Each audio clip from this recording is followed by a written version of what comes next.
Hi friends, it's Nirmal back again with a new video, and today's video will be about peace lilies or Spathiphyllum. It's one of the most traditional and old school plants that are very popular in the house plant industry. So let's take a look.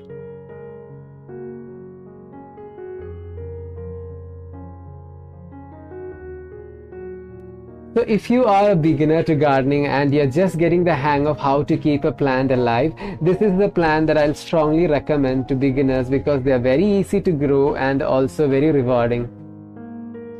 Spathiphyllums are generally tropical plants that are found in Southern America and parts of Asia, and they are generally found on the forest floor where they enjoy high humidity and constant moisture.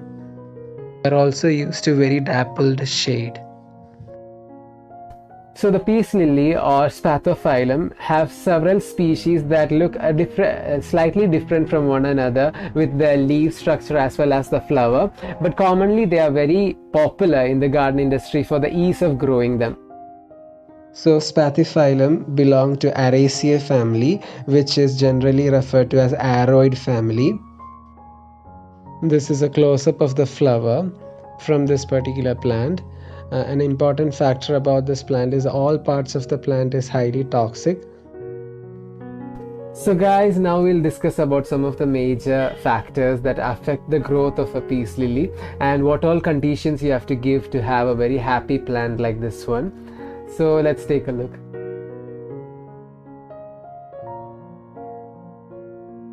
So light is the first factor we are going to discuss about. Spathiphyllum or peace lilies prefer very mild light or dappled shade. You can keep them in a very low light area and still the plant will grow.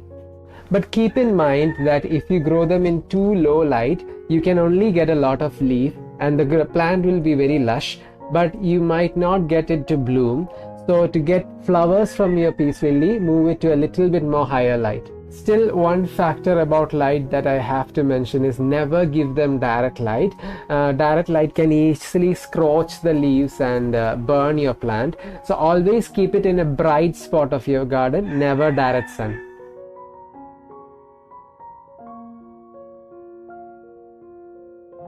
Next is water on our list, and always use a clean source of water, preferably RO water or rainwater. It also prefers high humidity, so misting your plant once in a day is also very beneficial. Peace lilies are from very tropical parts of the world and require constant moisture in the root zone. So always water your plant when you feel like the top 1 inch of soil is slightly dry, but never overwater it or underwater it. Whenever you water your peace lily, it's always preferable to give it a shower and let all the dust accumulated on the leaf wash away because of that showering. This always keeps the plant fresh and appealing, otherwise it gets dusty. So guys, if you're new here and you are interested about plants, botany and overall gardening, I strongly recommend you to check out my channel, subscribing to it and also pressing the bell notification button for future updates.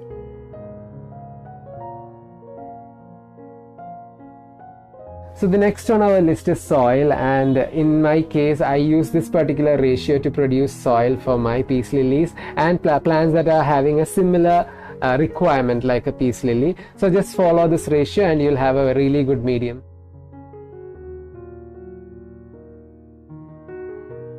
The peace lily is not very finicky or demanding when it comes to fertilizers. I only fertilize my plant with organic fertilizers like compost or manure, that too only once in 3 or 4 months. That's more than enough. When you grow plants which are grown indoors and mainly grown for their foliage, always try to give them nitrogen rich fertilizers. Flowering fertilizers are only given once in a year or so, just to induce blooming.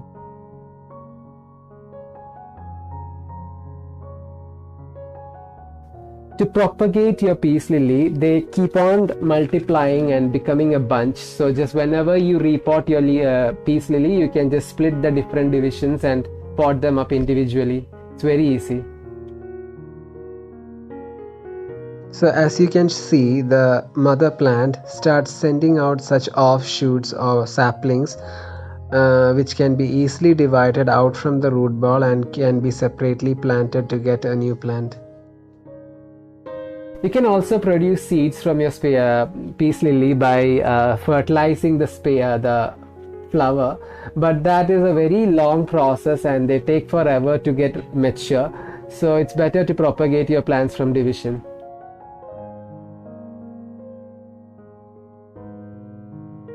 Repot your plants only when you feel the plant has completely filled up the space in the pot. In those situations, you can split them and also repot them into smaller pots depending on the size of the root ball of the division. So a major care tip that I want to impart is that always let your peace lily get root bound in the particular spot that you're planting them, because whenever they get root bound, then only they start flowering for you.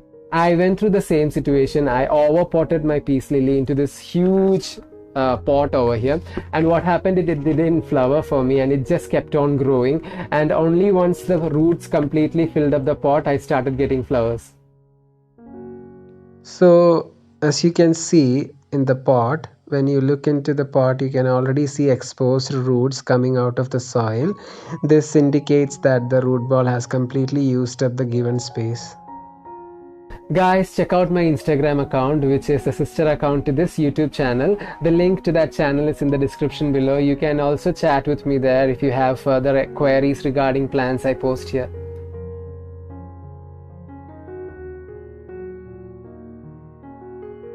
I have not experienced many pests and diseases on my peace lily, but mealybugs, scales, etc. can be sometimes found on the plant.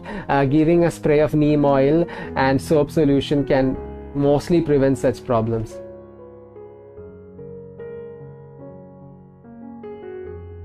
The last care tip I want to tell you is that always prune your flowers once they are done. If you keep it on the plant, they can last on the plant for almost months, and until this flower completely naturally fades, it won't flower again. In order to make your plant rebloom and keep on giving you flowers, once this particular flower fades and starts being a little bit ugly or unruly, you can just cut it off from here, and that will promote new flowers to come. Another important factor or an attractive factor about this plant is the flowers are very long-lived. They last on the plants for many months. In some cases, this white spade will start turning into green as the flower matures also.